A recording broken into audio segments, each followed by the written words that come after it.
Another thing is if I can't go to the grocery store, I can't go to any store without my husband. I can't even put gas in my car. It gets very bad. I feel like something bad will happen to me. I don't even let him go by himself. Like, we have to both go together, because if I send him like, hey, if I'm having like a weird craving, and he's like, hey, I'll go to the store and I'll go get it for you really quick. And I was like, no, I'm going with you. Either I'm going with you, as much as I would want to stay in my bed and be comfortable and let him do me the favor, I will go with him. Especially if it's at night, best believe I'm going with you, because I would feel so bad if, God forbid, something happens to you and here I am just let you go. Like, no. I feel like there has happened a lot of those times where I had to go with him, because or he has to come with me to the grocery store. I've tried it several times where I would have to go by myself, and it's absolutely the worst. I've tried putting music and trying to find what I needed. There's just so much people. It's like I'm kind of claustrophobic or something. Like, there's just too much people, too much going on. It's insane. It's overwhelming. It takes a huge toll on me for that. Let me go ahead and try to move on to the next topic to explain. That way I don't, go overboard too much. Yeah, another part of what I was saying is going to new places. Like, if I make a new appointment to a new nail place or a doctor's appointment, going by myself and finding that place is very, very scary for me. It takes a huge toll on me trying to figure out, like, oh my god, I don't know where this place is. Like, how is it gonna be? Like, how's the parking? Excuse me, I even worry about the parking. It's that bad.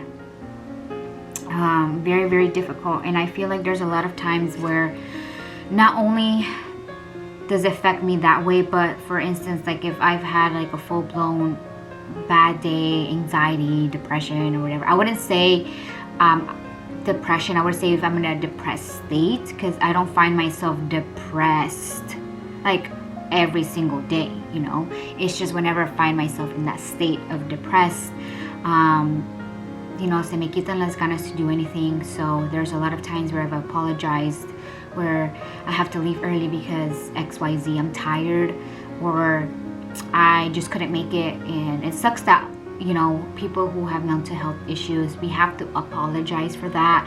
I'm sorry, I have to leave early. I'm sorry, I couldn't make it. I'm sorry this, I'm sorry that, I'm sorry. Like, why should we apologize? Like, we legit cannot go because we don't feel good. We mentally are drained out. We don't feel well to go. So it's like, I have to apologize for that. Like, it just sucks, that we have to do that.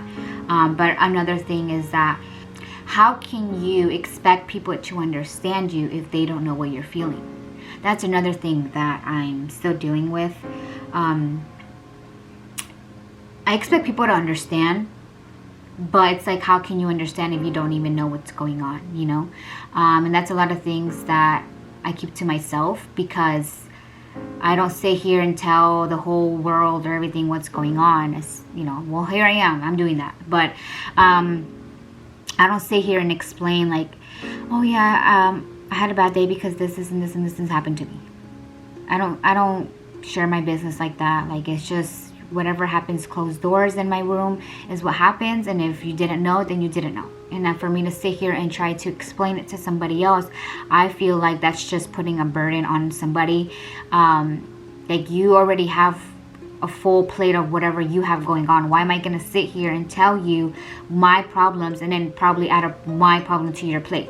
That's how I look at it. Like, I'm not going to sit here and tell you, like, you have a lot of things to worry about. I'm not going to go ahead and tell you what's wrong with me. I'll figure it out. I've been figured it out. I will continue to figure out on my own. So I feel like that's another thing that us people, whoever has mental issues, if we don't open up to people, we can expect them to know what's going on with us if we don't tell them. We keep everything closed in. We just, throw it under a rug. Well, at least that's how I handle my mental health. There's other people that just wear it on their sleeve, meaning if they're having a full-blown anxiety in the middle of Thanksgiving dinner, they show it, I can have a full-blown anxiety and I can hide it so well that no one around me will show it. Why? Because my anxiety, if I'm having anxiety, I know how to control it within myself. I step myself out to go to the restroom. I'll step myself to go outside. But I've only shown it a couple times in person amongst people, but I'm really, really good overall to keep the anxiety attack within myself. I'm not the type of person that just, every single time I feel that way, I'm going to show it, because if I did, oh Lord, if I showed every single time that I was having a full-blown anxiety attack, people would look at me like, you need to go see a doctor. Like, you need to go see this. Like, something's wrong with you. You need medical help, blah, blah, blah, blah. But because I don't, this is cuando no one's telling me that, right? But for the person that actually does not know how to control their anxiety, and they let it out and show it in front of people, I see esa persona is labeled like, oh, she's mentally ill, oh, que no sé qué, da, da, da.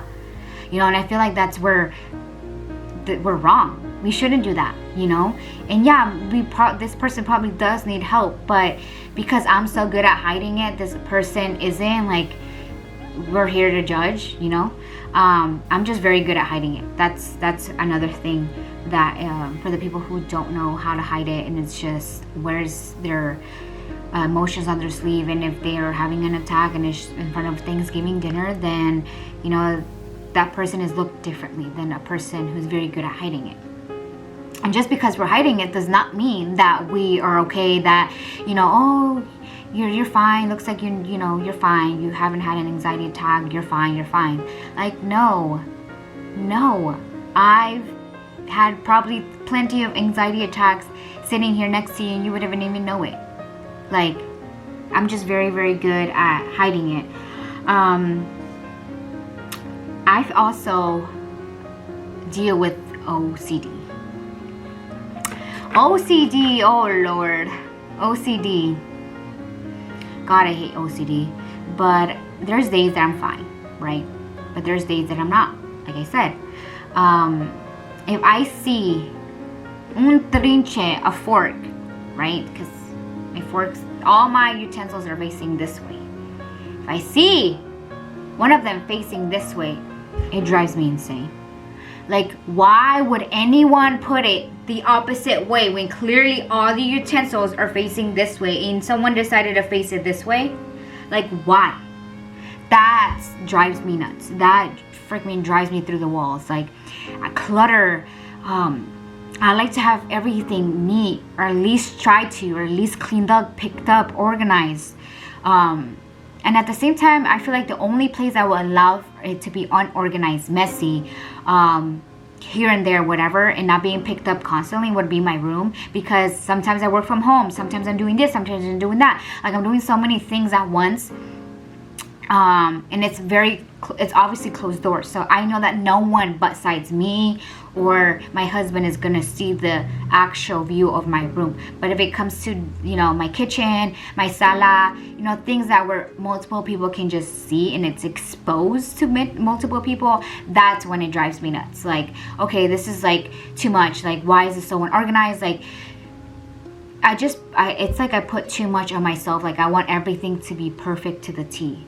I don't even have kids yet, and this is how I am. And I really hope that I don't go too overboard whenever I get pregnant, but I just know I'm going to be picking up after myself and my child in the future, because I absolutely cannot stand messes. I like to have a very at least cleaned up type of household. Well, that's just me. Pero eso sí es lo que me molesta, is like little things like that. I do want to say that on top of all this,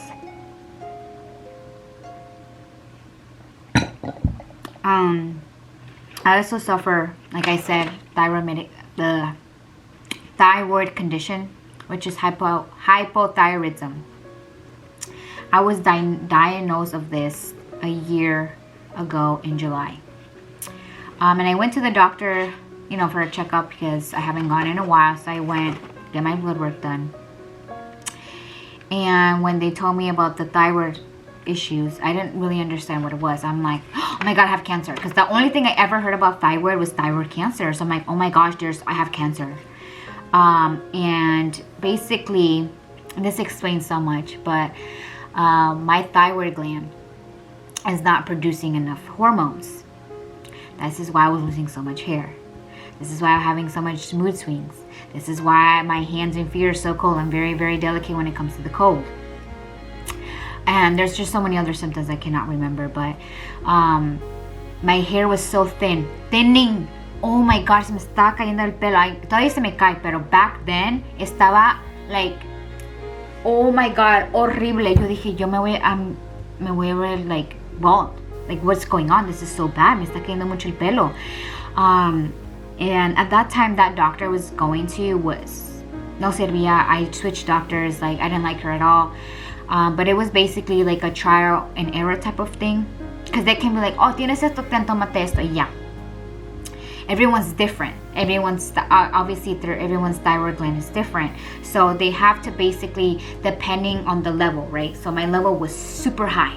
Like, was it high? Yeah, I think the range of level of your thyroid should be 0.30.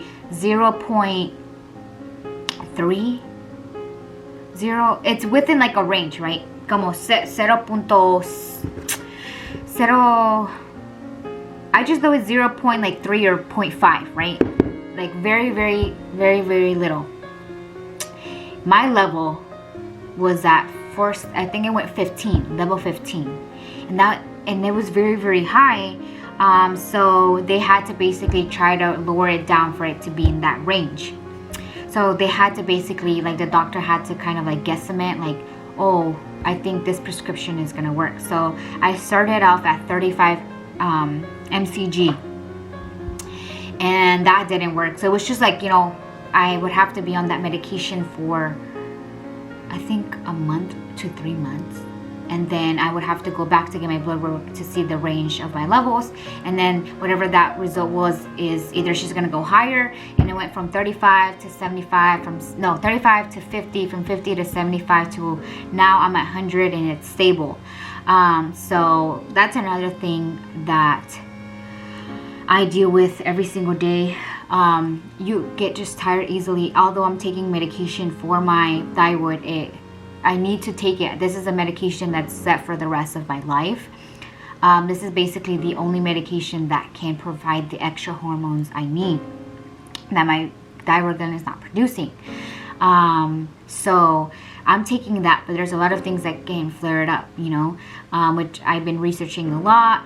I know I've been trying to do the gluten-free diet, but honestly, it's so hard. I did it for like a couple of months and I was doing great, but the gluten-free bread, I'm sorry, it sucks. The gluten-free bread sucks, and if I want to have a sandwich, I want to have full gluten bread, because gluten-free bread, I'm sorry, it's nasty. I don't like it. But I just got to the point where like I would just don't want to do that.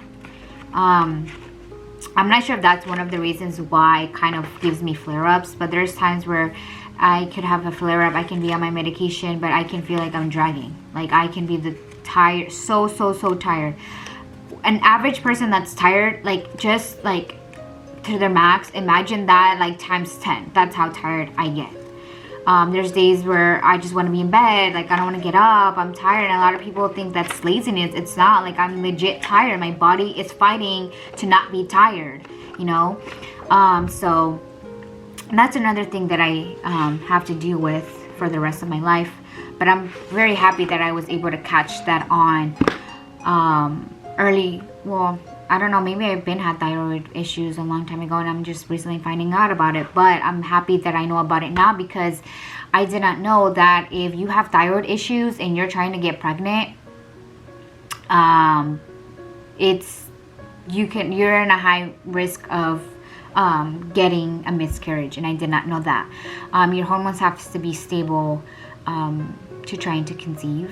And last time I spoke with my doctor, basically saying that if I am ready to have a baby, that I would be basically highly monitored to make sure that my thyroid is producing enough hormones for me and my baby, and if I need more hormones, then they're probably going to have to up my dosage.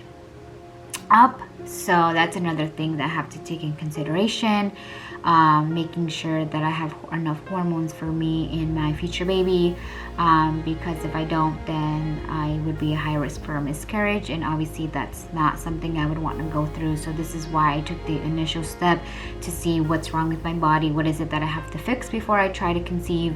That's just the type of person I am. If I'm going to bring a person into this world, I need to make sure that my body is at least healthy, or that there's something that I need to work on to fix, so that way when I'm ready, I can go ahead and, start getting ready for my future baby. So that's another thing, for y'all women, or even men have it too. Men have also thyroid issues, but it's a higher percentage for a woman to have thyroid problems. Even my doctor, oh yeah, I forgot, my doctor has thyroid issues, and she's, I think, 50 or 60. She says she's been having it for 20 years, and that's basically that she has to be on her medication. So yeah, go get your blood work done. That's something that I highly recommend for anyone to go ahead and do that. If you haven't already, it's, might as well do it. You're gonna do it one day, so might as well start now. My battery might die, but I'm charging my other one.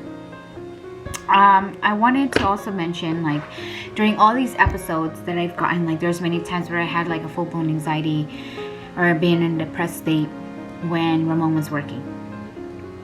And there's many times where he had to leave work to come and be with me, because that it would get that bad. And not many people know that, but he has done that so many times. So many times. And I'm very grateful to have someone like that in my life, to be able to be there for me when I need him the most. And he didn't have to do that, but because the person he is, he was there for me many times. When I do get in the depressed state, because anxiety is, separate. Like, anxiety for me, it's just, thinking I'm going to die, or not being able to breathe. Like, my chest is tight, being out of, thinking I'm not in my body, thinking this is like not real. That's one thing. But when I come into a depressed state, it takes a huge toll on me. All these negative thoughts come to my mind. It brings my mood down, 100 times down. Oh Lord. I get into this very, very dark place. I'm telling you, the darkest place of all. Hasta yo misma ni me conozco. I start to, even, like, when Ramon tries to make me snap out of it, like, I'm talking about, like, thinking the worst, saying the worst. Like, Ramon's just like, what? Like, you're not even making a sense. Like, this is not you. Like, why are you saying this, I get into this very dark place. Very, very dark. And it is, I hate when I get into that, because it's very hard to snap out of it. And I don't even know what else to say, but it just takes a huge toll when I get into that dark place. I start to even doubt God. It's crazy. I start to doubt everybody. I start to doubt myself, that why am I even here? Why is it worth even living? Why? Just why? Why me? Why am I in this place? Why is this happening to me? The worst of the worst, I can't even pray, because I literally feel like the devil is like I'm his puppet, and I'm doing exactly what he wants me to do, being in this depressed state, talking all negative, being in the worst of the moods, like not wanting to do anything, not happy, like just una cosa horrible. And it's very, very hard. It's so draining to be in that type of state. Very, very hard. But, I'm working on it, which I've gotten so much better. So, for the most part,